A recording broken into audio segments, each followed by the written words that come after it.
What's going on, you guys? It's your boy Jake, your favorite investor, and in this video we're calling it Wi-Fi Flipping 101.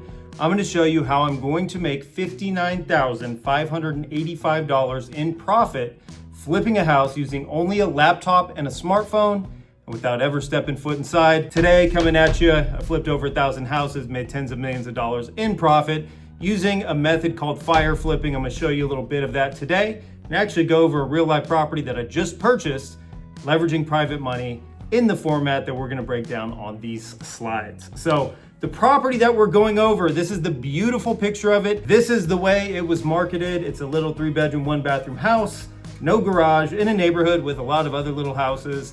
I love this type of property. It's my bread and butter. It's usually really consistent as far as the resale value, which means it's very predictable.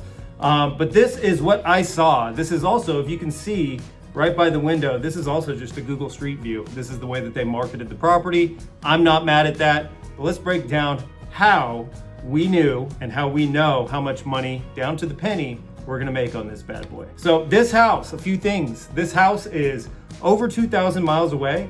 This house was listed for sale on the open market. This house had a seller who was motivated. I love motivated sellers. I'm always looking for motivated sellers. I have systems in place that help me find motivated sellers.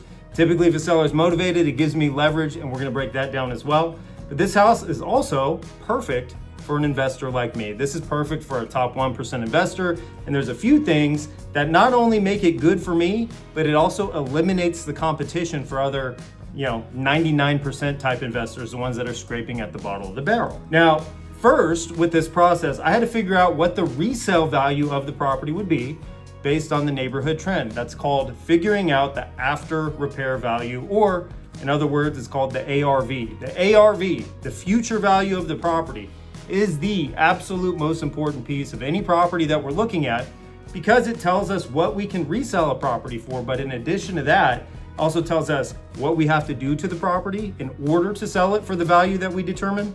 It tells us how long it's going to take for us to sell the property. This is all trends. The neighborhood tells a story, and it's relatively simple to read. We have a system for that as well. Now, here's what the property looked like when I first saw it for the very first time. This came to me from a real estate agent.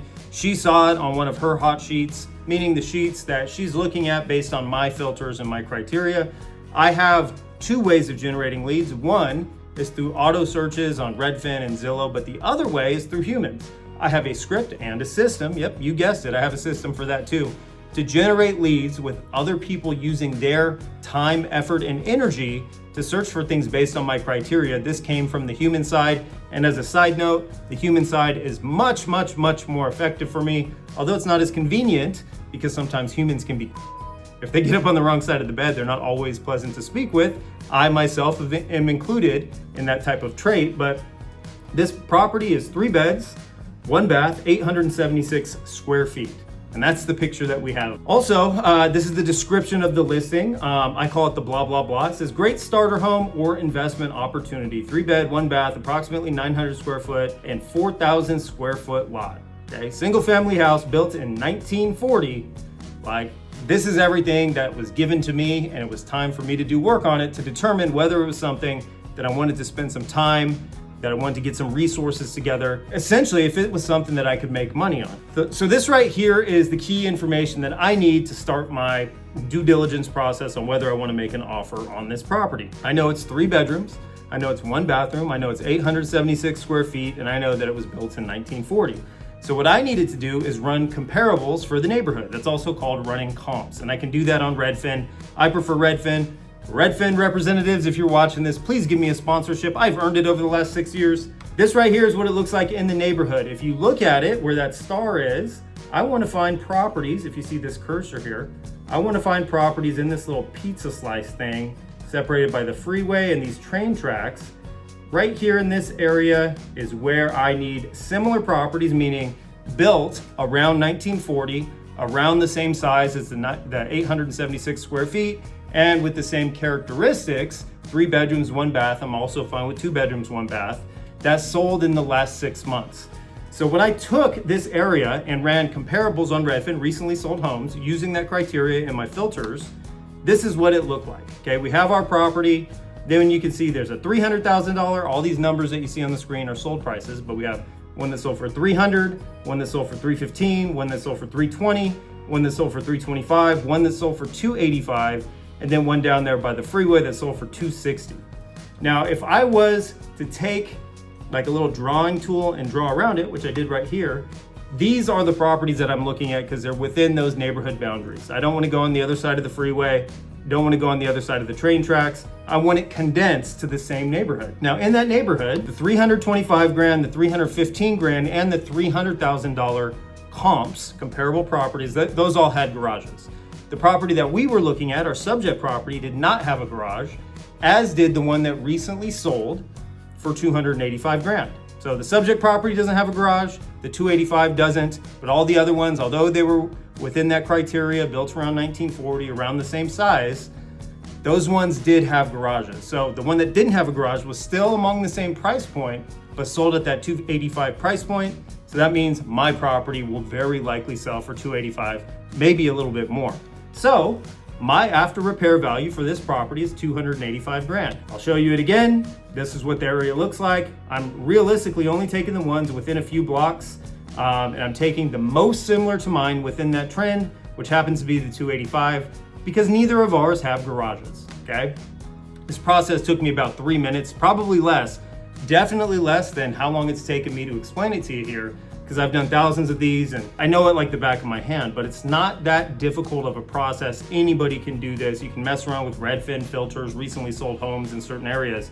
You'd be able to find an after repair value as well. So next, now that I have an ARV, I need to quickly estimate the renovation costs, the rehab costs, the construction costs, so I could quickly come up with an offer, okay? I wanna make an offer on this house because they were asking, I'll show you what they were asking, but there's a very clear resale value. And so when there's a clear resale value, then I know what my exit strategy is and I can start working backwards to see what I can offer, whether it's close to what the expectation is of the seller. So again, here's the property that we're looking at. Now, that picture right here, this picture is all that I had of this property, okay? But I also had the size, 870 something square feet. I had that square footage. I also had the bedroom and bathroom count, which is 3 beds, 1 bath. And I also had the year built, which was 1940. Now, I've done a few projects in this area. I've done thousands of flips all over the country, but I've done quite a few in this particular area. This is an area of focus for me. It has been for the last decade. So what I did was I texted 4 contractors the same exact text. I said, hey, I have a property in this zip code. It's 3 bedrooms, 1 bathroom. Here's the only picture I have. It was built in 1940. If I was to do everything to this house based on this size, without going grandiose or luxurious on the renovation, just kind of normal things, new cabinets, 1 new bathroom, some tile or re-engineered flooring, some granite countertops and some new appliances, how much would that cost? Oh, and new windows. And so I sent it out to them because all I wanted to do up front is get quick estimates and just make sure my numbers were still correct. All it took was a text back.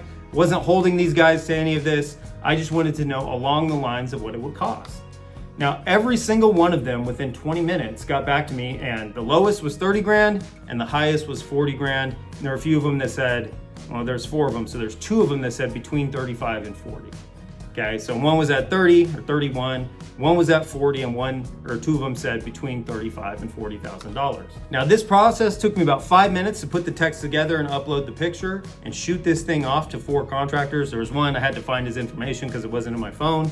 And then it took about 20 minutes to get those responses from these contractors. Now I have a system for that. You probably guessed it.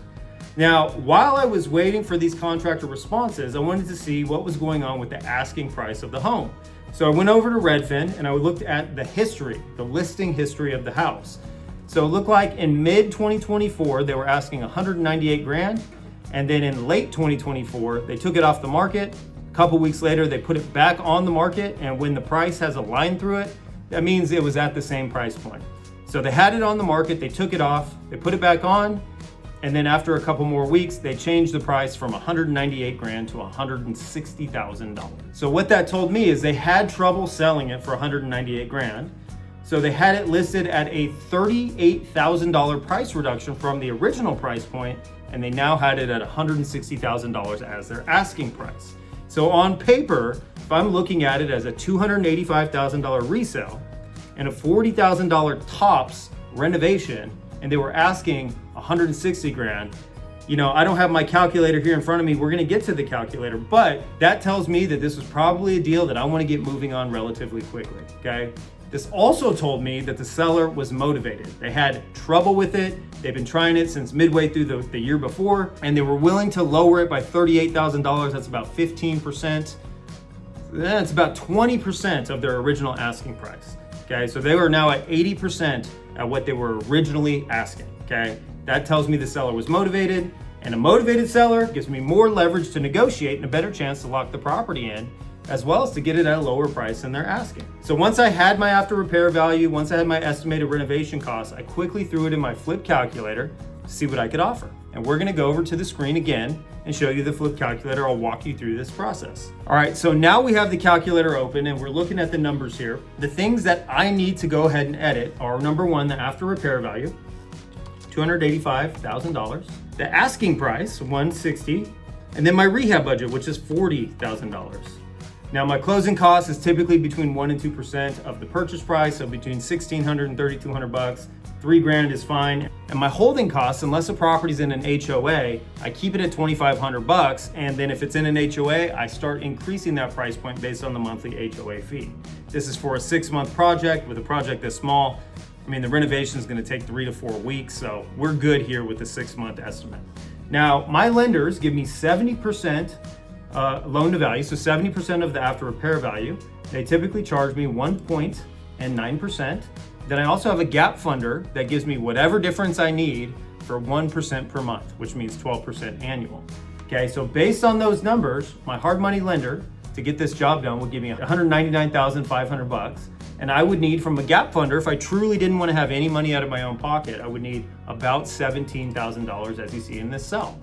Now, with an after repair value of $285,000, my projected profit needs to be at minimum $28,500. And as you can see here, just based on the numbers, based on what they're asking of the property, I should make $48,900. So that's definitely a deal. But remember, this is a motivated seller, and with motivated sellers, we have a little bit of wiggle room to be able to make lowball offers. If I wanted to offer $150,000, if I could get them to accept that offer, then I would make about 59 grand. If I wanted to offer $140,000 to get them to accept it, I would make about $70,000 based on this structure. So I know I have room, I know I can make a deal happen at their asking price, but because it's a motivated seller, I'm probably gonna have to go and do some negotiating work, especially because I'm getting this stuff done quickly. So my offer to the seller was $150,000. I told him I would get it closed in 21 days, but I needed a 7-day inspection period. Now their counter offer to me was 155 grand. This happens all the time where they come and they try to meet you in the middle, which actually made me think I should have offered way less to bring their counter offer down a little bit lower. But they counter offered 155 with the 7-day inspection, and I needed to lock this thing in because it was a deal, so I accepted their counter offer. So let's take a look at the calculator again to see what that looks like. So at 155, based on my estimated numbers, I should make $54,284.15. Okay, that's still definitely a deal. So once I accepted their counteroffer, we were officially under contract. That means I could take the property and sell the rights to it to someone else. That means that I could buy the property with other people's money, just clean it up minimally and try to sell it for a lower price point, get it done quick. That's called a wholesale. The first one was called a wholesale. I could also put it under contract and just give it to a disposition company where they can co-sell the property for me. They can go find an end buyer. But I wanted to lean into this and flip it because I like making more than 50K on my flips. This is my bread and butter, and there's a lot of wiggle room on this property. So we were under contract. So the next thing for me to do is lean into my inspection period. Now, most people think that in an inspection period, that they actually have to get a home inspector to the property, do an appraisal and things like that. That's not the case. All we have to do, like for me with flipping, I never get a home inspector in. Instead, I do two things. I verify my after repair value, and I also try to get the money together, and I also verify the rehab budget. So first, what I did was I got contractors over to the house to give me a firm number. But when trying to coordinate the contractors to go see the property, well, my agent did that, she learned that there were squatters in the house and that we weren't allowed access inside the property. So it made sense as to why they've had trouble selling this home. But also, it's not necessarily a bad thing if you're looking at it from the lens of a top 1% real estate investor. So eviction would cost me about $5,000 and it would probably cost me about 2 months, maybe 2.5 months. But remember, this is a quick 30-day project.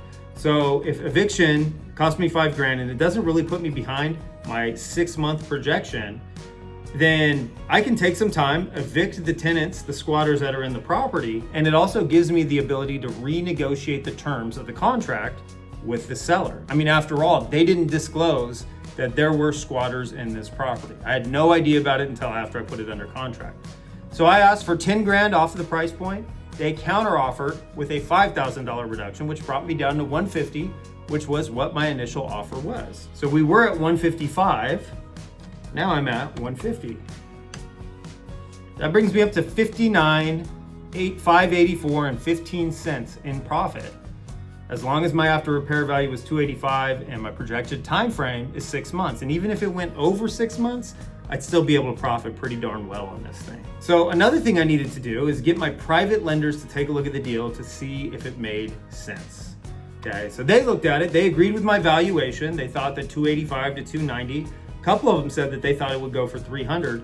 But the lender that I chose offered me $200,000 as a loan to purchase the property, to put closing costs on the property, for my holding costs for the property, as well as for my renovation fees and my eviction fees, as long as I picked the $30,000 or one of the $35,000 contractors. Wouldn't even mess up my budget. We'd be $40,000 all in, and these contractors are all good contractors, or else I wouldn't be working with them. So my lenders agreed with my valuation of $285,000, and they offered me a $200,000 loan to purchase, to hold on to the property, to evict the tenants from the property, as well as to renovate the property after the tenants were out. So let's open up the calculator and I'll show you what that looks like now. Now, currently, based on the 70% loan to value ratio, these lenders would be giving me, based on my projections, $199,500. But they said, let's make it an even $200,000. I said, okay, that's great, $200,000.